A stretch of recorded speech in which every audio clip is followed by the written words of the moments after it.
जय हिंद। अब टॉपिक है रिवर्बरेशन एंड इको। ऑलमोस्ट हमारे एंड टॉपिक्स हैं और इसके बाद यहाँ पे ये चैप्टर एंड हो जाएगा। आइए देखते हैं रिवर्बरेशन। रिवर्बरेशन हिंदी भाषा में इसे आवाज़ का गूंजना कहते हैं। जब किसी खाली रूम में आवाज़ गूंजती है तो उसे रिवर्बरेशन कहते हैं।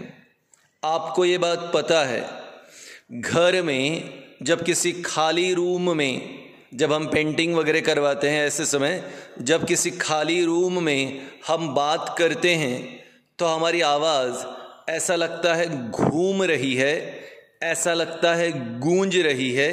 इस आवाज़ के गूंजने को रिवर्बरेशन कहते हैं। एक्चुअल में हमारी आवाज़ थोड़ी लंबी हो जाती हैं, वो लंबे समय के लिए परसिस्ट करती है, रुकती है। आवाज़ के ठहरने को, आवाज़ की गूंजने को reverberation, persistence of sound in a hall और room, persistence of sound in a hall or room due to multiple reflection। Repeat कर रहा हूँ, persistence of sound in a hall or room due to multiple reflection is called as a reverberation। अब अगर मैं बात कर रहा हूँ तो मेरी आवाज़ गूंजेगी तो ऐसा होगा, मैंने कहा 1, पर जब रिवर्बरेशन होगा तो 1, मैंने कहा 2, तो रिवर्बरेशन में 2, यानी लंबा जाएगा। मैंने कहा ए तो आएगा ए, तो ये लंबा परसिस्ट करेगा। जब साउंड परसिस्ट करता है किसी हॉल या रूम में, किसके कारण? मल्टीपल रिफ्लेक्शन के कारण, तो वो रिवर्बरेशन 1 मार्क के लिए है पर इंपॉर्टेंट है। क्या? Persistence of sound in a hall or a room due to multiple reflection is called reverberation। अब echo, a repetition of sound due to reflection, a repetition of sound due to reflection is called as echo। यानी मैंने अगर कहा hello और मुझे दोबारा सुनाई दिया हेलो, तो साउंड रिपीट हुआ। इस रिपीटेशन ऑफ साउंड को क्या कहते हैं? इको। चिकलदरा नियरेस्ट प्लेस है हमारे लिए जहाँ पे 2 जगह इको सुनाई देता है। हमने ज़ोर से चिल्लाया तो 1 या 2 सेकंड के बाद हमें फिर से अपनी आवाज़ सुनाई देती है, रिपीट होती है। जब आवाज़ रिपीट होती है, साउंड रिपीट होता है, रिपीटेशन ऑफ साउंड है, तो उसे इको कहते हैं। सो repetition of sound due to reflection is called as eco. अब आ रहा है क्वेश्चन कि अगर इको सुनना है तो मिनिमम कितना डिस्टेंस होना चाहिए? इको सुनना है तो मिनिमम कितना डिस्टेंस होना चाहिए? तो अब यहाँ पर हम लोग एक छोटा सा एक्सपेरिमेंट करते हैं और इस एक्सपेरिमेंट के अंदर यहाँ पर अब ये सरफेस है और इस सरफेस पे साउंड स्ट्राइक किया और नेचुरल है, वहाँ से रिफ्लेक्ट होके दोबारा सुनाई दिया। सरफेस पे गया, रिफ्लेक्ट होके वापस सुनाई दिया। अब यहाँ पे हम जानते हैं at 20 degree Celsius, at 20 degree Celsius speed of sound is 344 metre per second. तो हमारे पास स्पीड है, हमारे पास स्पीड है और अब टाइम इक्वल्स टू 0.1 सेकेंड। बोले सर आपने कैसे किया? 0.1 सेकेंड। 2 शब्द को हम क्लियरली हम उसी समय सुन सकते हैं जब 2 शब्दों के बीच का मिनिमम टाइम डिफरेंस कितना रहेगा 0.1 सेकेंड। तो अब मैंने लिखा time to hear echo, minimum time to hear echo कितना 0.1 सेकेंड। तो अगर मेरे दो वर्ड्स, मेरे दो शब्द आपको क्लियरली सुनाई देते हैं तो इसका मतलब ये हुआ मेरे दो वर्ड्स के बीच में मिनिमम टाइम डिफरेंस कितना है 0.1 सेकेंड। आई होप आपको याद होगा जब मैं आपको पढ़ा रहा था यहाँ पे प्रोपोगेशन ऑफ साउंड, कि साउंड कैसे प्रोपोगेट होता, उसी समय मैंने कहा था दो शब्द के बीच में मिनिमम टाइम डिफरेंस कितना होना चाहिए 0.1 सेकेंड। अगर वो नहीं है तो हमें क्लियरली सुनाई देगा नहीं। अगर आवाज़ गई और आई और मुझे सुनाई दिया, मतलब है कम से कम टाइम डिफरेंस कितना हुआ 0.1 सेकेंड। तो अब हमारे पास साउंड गया, सरफेस से रिफ्लेक्ट होके वापस आया, हमें सुनाई दिया, मतलब इको सुनाई दिया।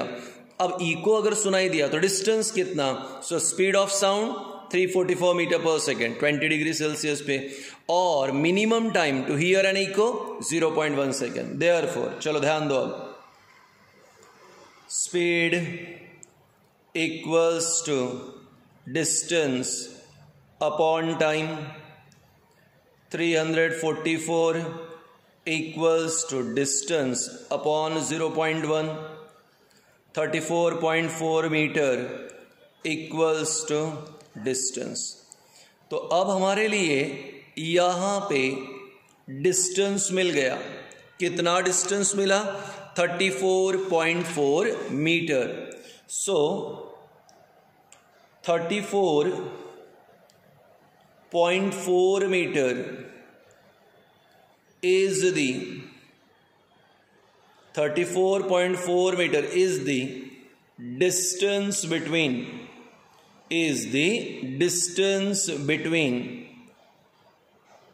source to surface and surface to source। 34.4 meter is the distance between source to surface and surface to source। Therefore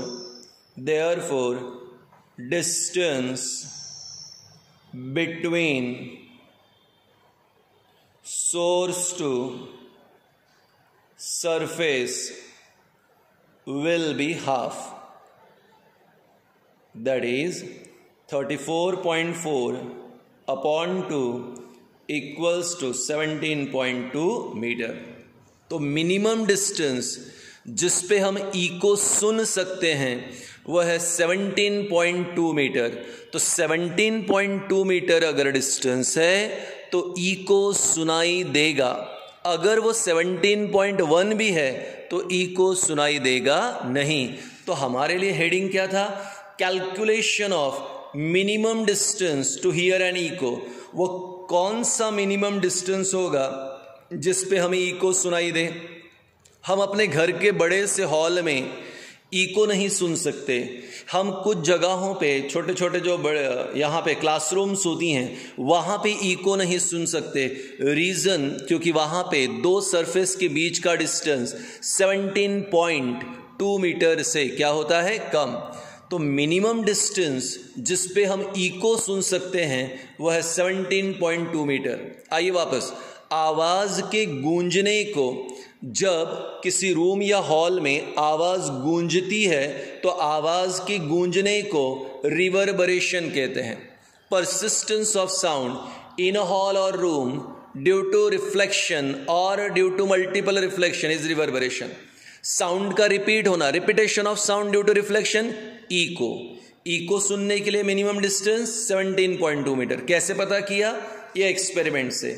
आवाज़ गई, सरफेस पे रिफ्लेक्ट होके वापस आई, इको सुनाई दिया, पर 20 डिग्री सेल्सियस पर स्पीड ऑफ साउंड कितना 344 मीटर पर सेकेंड। ठीक, टाइम कितना 0.1 second to hear an echo. Why, तुमने 0.1 सेकेंड कैसे ले लिया? आंसर, सर दो शब्द हमें क्लियरली उसी समय सुनाई देते हैं जब दो शब्दों के बीच में 0.1 सेकेंड का टाइम ड्यूरेशन का गैप होता है। अगर मैं बोल रहा हूं हेलो और मुझे वापस हेलो सुनाई दे रहा है, मतलब इन दो वर्ड्स में एटलीस्ट कितना डिफरेंस होगा? 0.1 सेकेंड का। तो अब मेरे पास स्पीड है और टाइम है, तो नेचुरल है क्या निकलेगा? डिस्टेंस कितना निकला? 34.4 मीटर। तो हमने कहा 34.4 मीटर ये वो डिस्टेंस है जो सरफेस और सोर्स और सरफेस के बीच में। So it is the distance between source to surface and surface to source. तो distance between source to surface will be half, तो जाने के लिए आधा हो जाएगा, आने जाने के लिए 34.4, आने जाने के लिए 34.4, तो जाने के लिए कितना? 34.4 डिवाइडेड बाय 2 यानी 17.2 metre. So minimum distance to which we can hear an echo is 17.2 metre. Last point ध्यान से दें, हमने इस चैप्टर में अभी कोई न्यूमेरिकल्स नहीं देखे, इस चैप्टर में कोई न्यूमेरिकल्स नहीं देखे।